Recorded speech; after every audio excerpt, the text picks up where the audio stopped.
Picture this, a smoke-filled Harlem restaurant, 1935.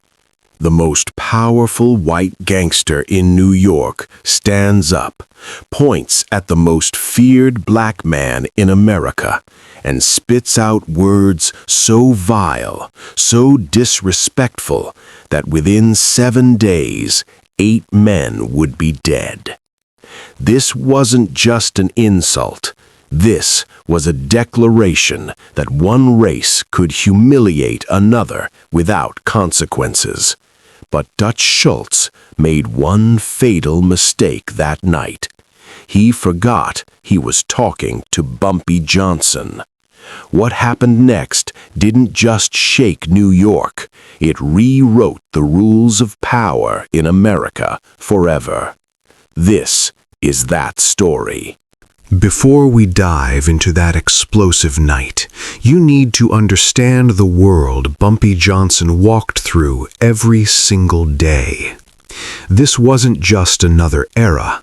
This was hell with a smile on its face. 1935 America was a nation living a double life. On the surface, the country was clawing its way out of the Great Depression. President Roosevelt was promising a New Deal for all Americans. But if you were black, that deal didn't include you. The reality was brutal, systematic, and designed to break your spirit before it broke your body. In the South, Jim Crow laws weren't just rules, they were a religion. Separate water fountains, separate schools, separate everything. Black people couldn't vote without risking their lives. They couldn't look a white person in the eye without being accused of disrespect.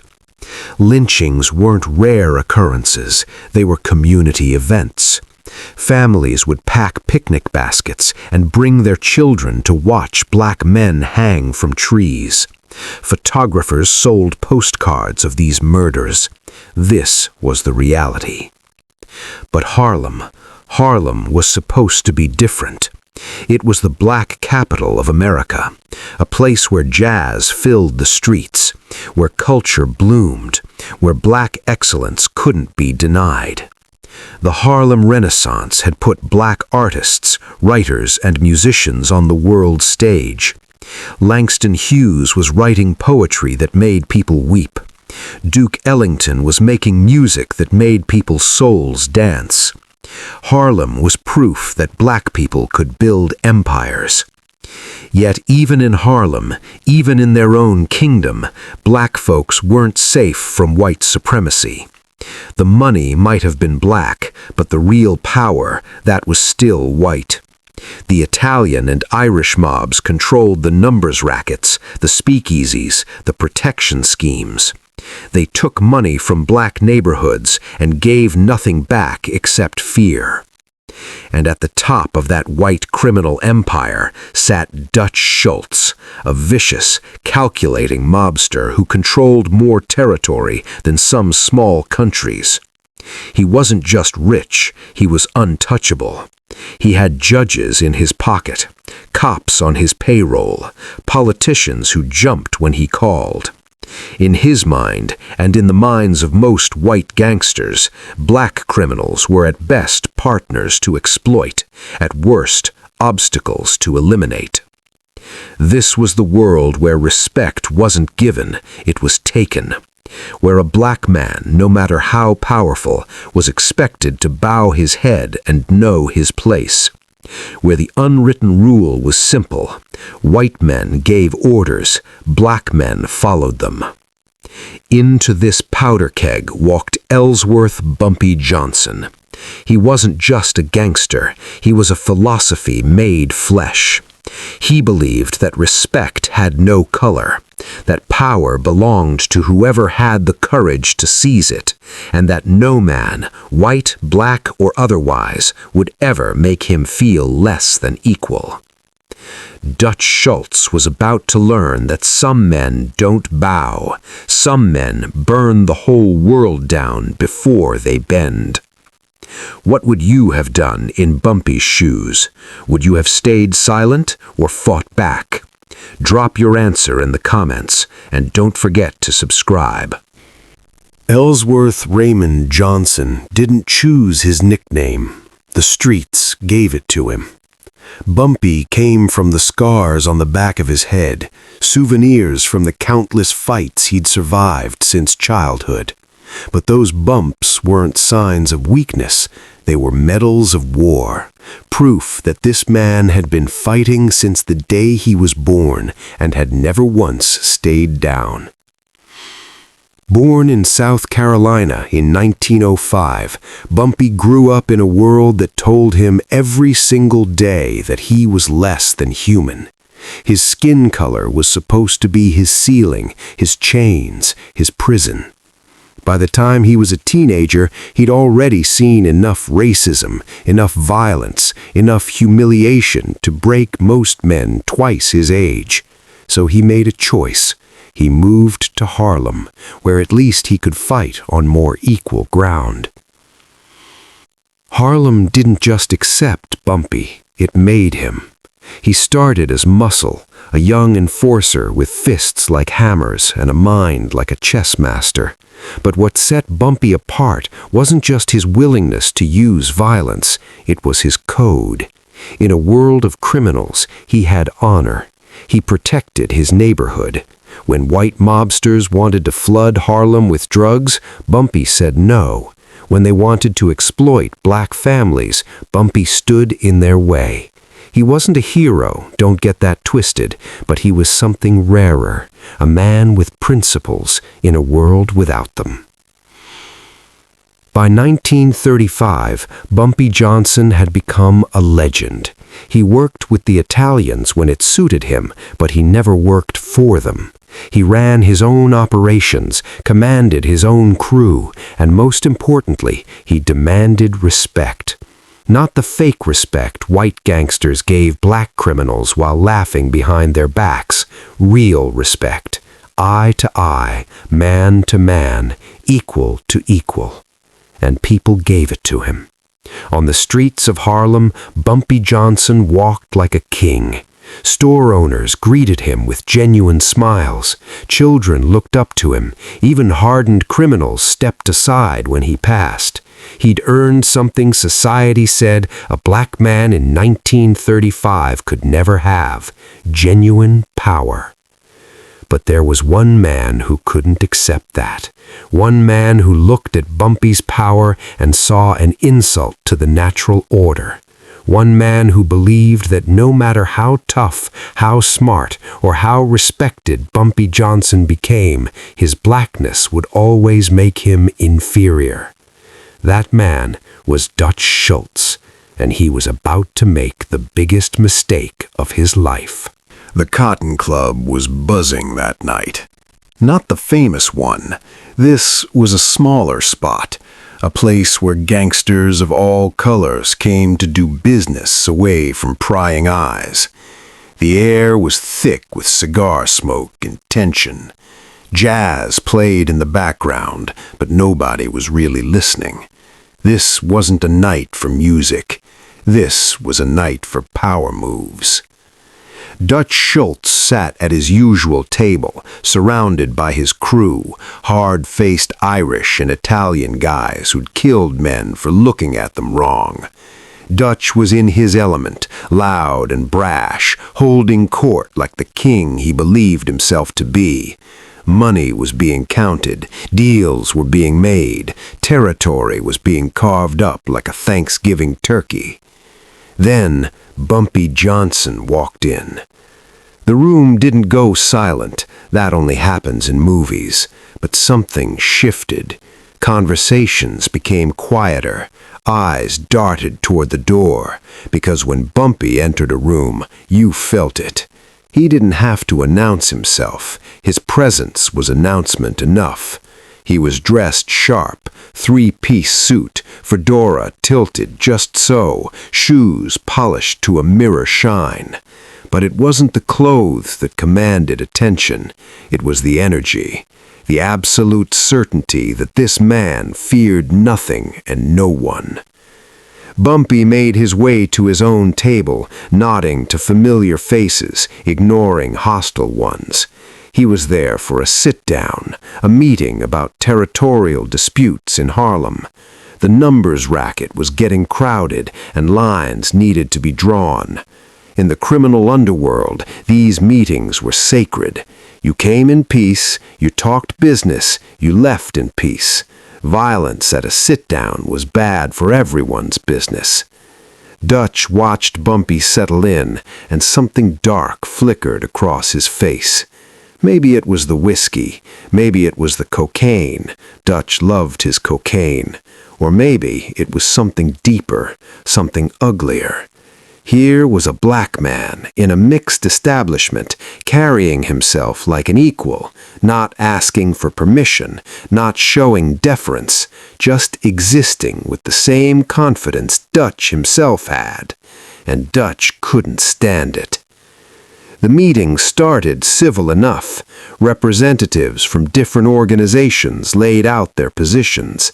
Bumpy spoke clearly and firmly about Harlem boundaries, what belonged to the black operators, what could be shared, what was non-negotiable. He wasn't aggressive, but he wasn't soft either. He spoke like a man used to being heard. That's when Dutch decided to remind everyone of what he thought was the natural order of things. Witnesses later disagreed on the exact words. Some said Dutch started with backhanded compliments, calling Bumpy smart for his kind and almost as good as a white operator. Others said he went straight for the throat. But everyone agreed on what happened next. Dutch stood up, and the room's attention shifted to him like metal to a magnet. He was drunk, everyone could see that, but he wasn't incoherent. He knew exactly what he was doing. He pointed at Bumpy and launched into a tirade that made even his own guys uncomfortable. He called Bumpy a word, that word, the one designed to strip away humanity and reduce a person to property. But he didn't stop there. He said that no matter how much money Bumpy made, no matter how many men followed him, he would always be inferior. That he should be grateful white men even let him sit at the same table. That his place was to follow orders, not give them. That if he forgot that, Dutch would remind him permanently. The room froze. This wasn't just disrespect between criminals. This was something primal, something historical. This was centuries of oppression distilled into one moment. Every black person in that room felt it in their bones, the weight of every ancestor who'd been told they were nothing, the anger of every indignity suffered in silence. Bumpy's face didn't change. That's what people remembered most vividly. He didn't explode in anger. He didn't shout back. He didn't even stand up. He just sat there, still as stone, staring at Dutch with eyes that burned like cold fire. Then he spoke, and his voice was so quiet that people had to strain to hear it. "You're going to regret those words." Dutch laughed. His crew laughed. They thought it was empty bravado, the impotent threat of a man who knew he couldn't win. Dutch waved dismissively at Bumpy and turned his back on him, the ultimate disrespect. Bumpy stood up slowly, carefully, like a man in complete control of himself. He adjusted his tie, put on his hat, and walked toward the exit. At the door, he paused and looked back at Dutch one more time. 7 days, Bumpy said, and then he was gone. Dutch and his crew kept laughing. They had no idea they'd just witnessed a declaration of war. They didn't know that Bumpy Johnson never made empty threats. They didn't understand that in Harlem, when Bumpy gave you a deadline, you should start writing your will. The clock was ticking, and Dutch Schultz had 7 days to live in a world where he thought he was untouchable. The first death happened 36 hours later. One of Dutch's collectors, a guy named Mickey Burns, who'd been with him for years, was found in an alley off 145th Street. 2 bullets to the chest, 1 to the head. Professional work. Quick, clean, untraceable. The cops barely investigated, just another dead criminal in a city full of them. Dutch heard about it over breakfast. He shrugged it off. Collectors got killed sometimes, came with the territory. Probably a robbery gone wrong, or some junkie he'd leaned on too hard. Nothing to do with Bumpy Johnson and his theatrical 7 days threat. But his lieutenants weren't so sure. One of them, an old Irish gangster named Paddy Malone, tried to warn him. "Boss, maybe we should take this serious. Bumpy don't make empty threats." Dutch exploded. "That slur thinks he can scare me? Me? I've killed better men than him for breakfast." He ordered everyone back to business as usual. Show no fear, show no weakness. If they started acting paranoid over one dead collector, every 2-bit crew in New York would think Dutch Schultz was going soft. So business continued, but beneath the surface, anxiety was spreading like a virus. The second death came on day 3. Another of Dutch's men, this time a driver, found slumped over the wheel of his car in broad daylight. Poison, the medical examiner said, slipped into his coffee at a diner where he ate breakfast every morning. Someone had been watching him, learning his habits, waiting for the perfect moment. Now Dutch's crew was nervous. 2 dead in 3 days? That wasn't coincidence. That was a message. Dutch called an emergency meeting. His face was red with rage and maybe, just maybe, the first whispers of fear. "I want every man on alert," he ordered. "Nobody goes anywhere alone. Nobody eats or drinks anything they didn't watch being prepared. And I want Bumpy Johnson found now." But here's the thing about Bumpy Johnson. When he wanted to disappear, he became a ghost. Dutch's men searched every speakeasy, every gambling den, every corner where Bumpy was known to operate. Nothing. It was like he'd vanished from Harlem entirely. And that absence was somehow more terrifying than his presence. Because while Bumpy was invisible, his message was everywhere. Word spread through Harlem like wildfire. Bumpy Johnson had declared war on Dutch Schultz, and he was winning. Day 4 brought death number 3. Day 5 brought 2 more. Each killing was different. A throat cut in a bathroom, a man pushed in front of a subway train, another found hanging in what police called a suicide that nobody believed for a second. Dutch Schultz's empire wasn't just under attack, it was being systematically dismantled. And the most powerful white gangster in New York was learning a lesson that would echo through history. Power isn't about the color of your skin, it's about the strength of your will. 7 days, Bumpy had said, and he was a man of his word. Day 7 arrived like Judgment Day. Dutch Schultz had barely slept. He'd holed up in a fortified apartment in the Bronx, surrounded by armed guards, jumping at every sound. The man who'd once walked New York streets like he owned them was now a prisoner of his own fear. 7 of his men were dead. 7. And he knew, deep in his gut where truth lives, that number 8 was supposed to be him. But he'd survived. It was nearly midnight, and he was still breathing. Maybe Bumpy had been all talk after all. Maybe the 7 days threat was just psychological warfare, meant to scare him, but not actually. The lights went out. Not just in his apartment, in the entire building. Sudden, complete darkness. Dutch's guards shouted, scrambling for flashlights, their voices tinged with panic. Dutch's heart hammered in his chest. He reached for his gun, hands trembling in a way they hadn't since he was a teenager pulling his first job. Then they heard it. Footsteps in the hallway. Slow, steady, deliberate. Coming closer. One of Dutch's guards opened the door to investigate.